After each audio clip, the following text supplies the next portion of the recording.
ఇంకో టీంకి మళ్ళీ ఛాన్స్ ఉంటుంది.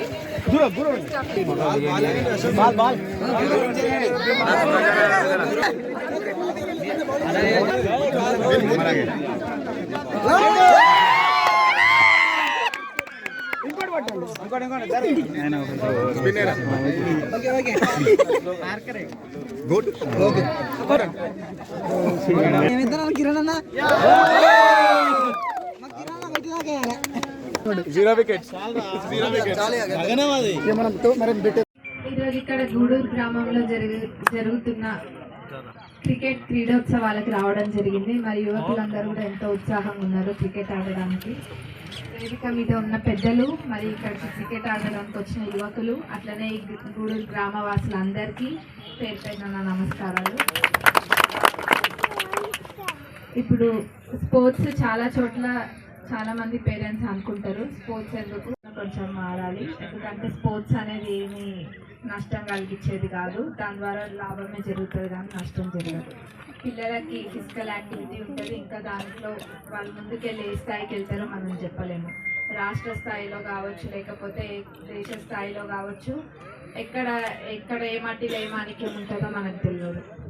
కాబట్టి మన పిల్లలు ఎవరు స్పోర్ట్స్లో ఇంట్రెస్ట్ చూపించినా కానీ వాళ్ళని కొంచెం ప్రోత్సహించి మీరు వాళ్ళని ముందుకు తీసుకెళ్లాలని పేరెంట్స్ని నేను కోరుకుంటున్నా.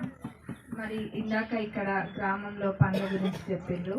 మన ప్రభుత్వం ఏర్పడి నెలనే అయింది కదా, పనులన్నీ కూడా అయితే కొంచెం ముందు వెనకాల అవన్నీ కూడా పరిశీలిస్తాం తప్పకుండా.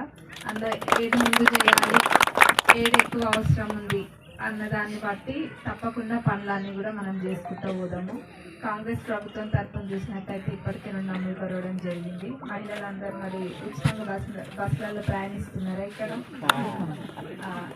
అగా అవ్వ చప్పట్లు కొడుతుంది, ఎక్కినట్టుంది అవ్వ బస్సు. మరి అట్లనే ఆరోగ్యశ్రీ కూడా అమలు పడవడం జరిగింది ప్రభుత్వం ఏర్పడ్డ 2 రోజుల్లోనే. మిగతా పనులన్నీ మనల్ని నిన్ననే ప్రజాపాలన అయిపోయింది.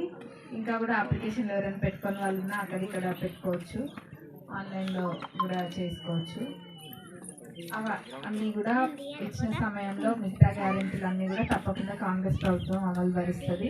మరి ఈరోజు మనం ఇక్కడ క్రికెట్ క్రీడోత్సవాలకు వచ్చాం కాబట్టి వాళ్ళు ఇప్పటికే ఆలస్యం అయితే మామూలుగా గమ్ముతున్నట్టుంది, వాళ్ళు మొదలు పెట్టుకోవాల్సిందిగా.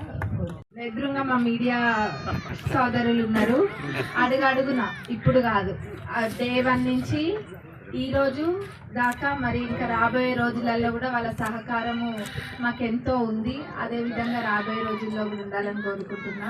వాళ్ళు ప్రతి చోట ఎంత కష్టపడ్డారు మీడియా మిత్రులు అన్నది చెప్పాల్సిన అవసరం లేదు. వాళ్ళందరూ ఒక్కటయ్యి ఎంతో కష్టపడి వాళ్ళ సపోర్ట్ ఇచ్చినందుకు థ్యాంక్ యూ అండి. మీడియా మిత్రులందరికీ, మీడియా సోదరులందరికీ థ్యాంక్ యూ.